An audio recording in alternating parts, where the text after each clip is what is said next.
Hello everyone, कैसे हैं आप लोग। आई होप सब अच्छे होंगे। सो हम हमारे रेगुलर सेशन में एनिमल डाइवर्सिटी के अंडर डिस्क्राइब्ड फाइलम को कंटिन्यूअसली डिस्कस करते आ रहे थे।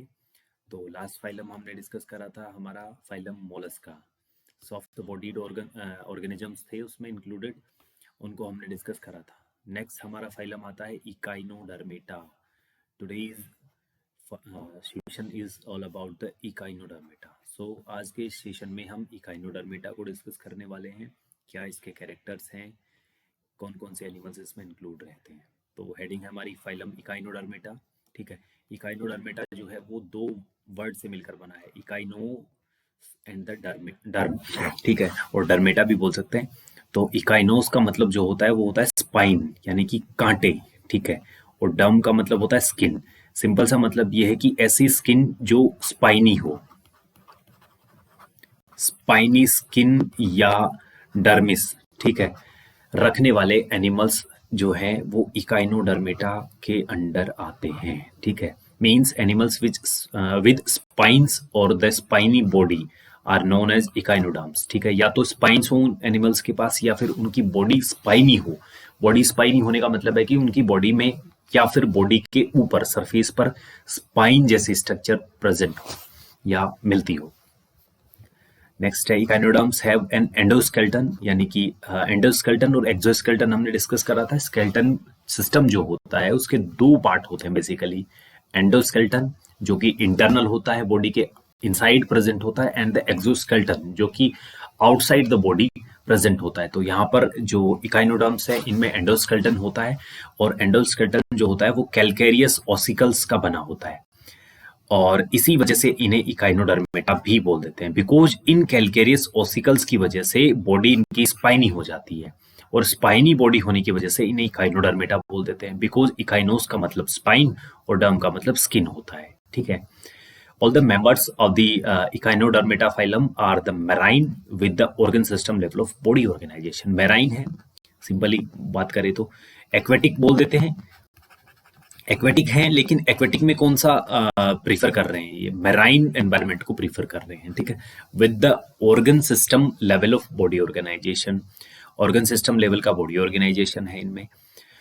The adult echinoderms are radially symmetrical. जो एडल्ट होते हैं वो रेडियली सिमेट्रिकल होते हैं, यानी कि रेडियल सिमेट्री रिप्रेजेंट करते हैं। बट लार्वी और larval stage of the echinoderms represent the bilateral symmetry. ठीक है, अगर बात करें एडल्ट में कौन सी सिमेट्री है, एडल्ट में होती है रेडियल, और अगर बात करें लार्वा में कौन सी सिमेट्री है तो यहाँ पर होती है बाइलेटरल सिमेट्री। ठीक है, ये याद रखने वाली चीज है कि adult echinoderms represent the radial symmetry and the larval stage of the echinoderms represent the bilateral symmetry. Next हमारा आता है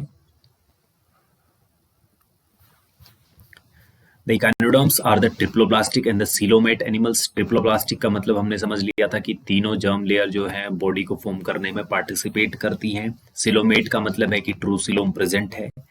The digestive system is complete with mouth on the lower or ventral side of and the anus on the upper or dorsal side. ठीक है, अगर बात करूँ complete digestive system का मतलब क्या होता है, तो कंप्लीट डाइजेस्टिव सिस्टम का मतलब होता है ऐसा डाइजेस्टिव सिस्टम जिसमें एलिमेंट्री कैनाल दो ओपनिंग रखती हो। ठीक है, one towards the ventral side of the animal and one towards the dorsal side of the dorsal, और we can say at the anterior part. ठीक है, second one at the posterior part. ठीक है, तो ऐसा ही हमारे इन इकाइनोडर्म्स में है। कंप्लीट डाइजेस्टिव सिस्टम है, मतलब कि एलिमेंट्री कैनाल की दो ओपनिंग्स हैं, एक माउथ है दूसरी एनस है। माउथ जो है वो वेंट्रल सरफेस पर प्रेजेंट होता है। अगर मैं बात करूं ये हमारा इकाइनोडर्म, कोई भी इकाइनोडर्म की ये वेंट्रल सरफेस, ये डोर्सल सरफेस, तो इस सरफेस पर तो होता है इसका माउथ प्रेजेंट, और इस सरफेस पर होता है इसका एनस प्रेजेंट। तो सिंपली जो complete digestive system of echinoderm होता है उसकी जो ओपनिंग है ये डिफरेंट होती है। एक होती है हमारी ओपनिंग एंड वेंट्रल साइड पर, दूसरी होती है डोर्सल साइड पर। ठीक है, एलिमेंट्री कैनाल कंप्लीट होती है। The most distinctive feature of echinoderms is the presence of water vascular system, जो कि हमने पहले भी डिस्कस करा था. Water vascular system which helps in the circulation of the material inside the animal's body. ठीक है, वैसा ही water vascular system यहाँ echinoderms में है, जो कि इन्हें डिफ्रेंशिएट करता है. ये स्पेशल फीचर है इनका, वाटर वस्कुलर सिस्टम की presence, which helps in locomotion में भी हेल्प करता है, and the capture and the transport of the food and respiration. ठीक है, फूड को ट्रांसपोर्ट करने में और कैप्चर करने में हेल्प करता है, देन रेस्पायरेशन में भी हेल्प करता है. रेस्पायरेशन में कैसे हेल्प करेगा? ये बहुत सारी सॉल्युबल गैसेस को क्या करेगा, अंदर की साइड क्या करेगा, रिसीव करेगा. देन जो भी वेस्ट मटेरियल जो कि प्रोड्यूस हो चुका है after the oxidation of food, उसे क्या कर देगा, वाटर में रिलीज करा देगा. तो वाटर वेस्कुलर सिस्टम में एक तरफ से अगर वाटर इन होता है, ठीक है, तो दूसरी तरफ से वाटर क्या होता है, आउट होता है. ठीक है, तो ये इन करता है, इसमें फूड मटेरियल होते हैं, बहुत सारी सोल्यूबल गैसेस होती हैं. ठीक है, और यहाँ क्या होता है, वेस्ट मटेरियल और एक्सक्रीटरी सब्सटेंसेस होते हैं जो कि बॉडी से बाहर रिमूव आउट कर दिए जाते हैं. And excretory system is absent, और इसी वजह से एक्सक्रीटरी सिस्टम एब्सेंट होता है, बिकॉज वाटर वास्कुलर सिस्टम जो होता है वो इस काम में कंट्रीब्यूट कर देता है. यानी कि फूड मटेरियल के ऑक्सीडेशन के बाद जो भी एक्सक्रीटरी प्रोडक्ट बने, like carbon dioxide and other substances, उनको क्या करता है, कोई एक्सक्रीटरी सिस्टम स्पेसिफिक नहीं होता है जो उन्हें रिमूव कर दे. तो ये काम करता है वाटर वास्कुलर सिस्टम, जो उन मटेरियल को बाहर फ्लश कर देता है. रिप्रोडक्शन इज सेक्सुअल, गैमेटिक भी बोल सकते हैं, यानी कि गैमेट्स बनेंगे, गैमेट्स का फ्यूजन होगा, देन वो फ्यूज्ड गैमेट्स जो हैं वो फर्दर इंडिविजुअल को फॉर्म करेंगे. फर्टिलाइजेशन यूजुअली एक्सटर्नल होता है, and the development is indirect. ठीक है, इनडायरेक्ट डेवलपमेंट है विद फ्री स्विमिंग लार्वा. इसके लार्वा जो होते हैं वो फ्री स्विमिंग होते हैं, पानी में तैरते रहते हैं. नेक्स्ट हमारा आता है एग्जांपल्स. एस्टेरियास, ठीक है, स्टार फिशेस है हमारी, इकाइनस है, सी अर्चिन जिसे बोल देते हैं, ठीक है, एंटेडोन है, सी लिली जिसे बोल देते हैं, और यह है क्यूक्यूमेरिया जिसे अपन सी ककम्बर, समुद्री खीरा भी बोल देते हैं अपन इसे. ठीक है, एंड द ओफियूरा जिसे ब्रिटल स्टार बोल देते हैं. ठीक है, भ्रंगुर तारा जिसे बोल देते हैं. ये एग्जांपल्स हमने लास्ट सेशन में ही डायग्राम पेस्ट हो गया था बाय मिस्टेक. सो ये डायग्राम्स हमारे इकाइनोडर्मेटा के थे. ठीक है, एस्टेरियास है और ओफियूरा है. ठीक है, नेक्स्ट हमारा आता है क्विज वाला सेगमेंट. तो लास्ट क्विज जो थी वो थी हमारी हम्प क्या होता है, हम्प से रिलेटेड.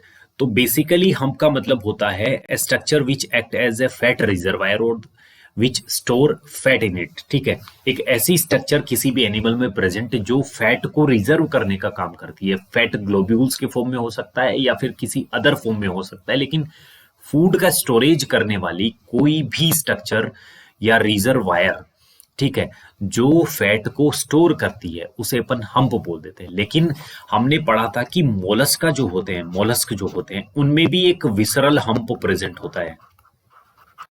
ठीक है, अब उस हम्प का मतलब क्या है, इससे रिलेटेड तो नहीं हो सकता फैट का स्टोरेज, बिकॉज फैट का स्टोरेज कौन एनिमल्स करते हैं, जो कि बहुत ज्यादा एक्टिव हैं, बहुत सारे फंक्शंस को परफॉर्म करते हैं. तो इसके लिए उन एनिमल्स को एडवांस होना पड़ेगा, जबकि मोलस्क जो है इतने एडवांस है नहीं कि इन सारी एक्टिविटीज को परफॉर्म करते हों.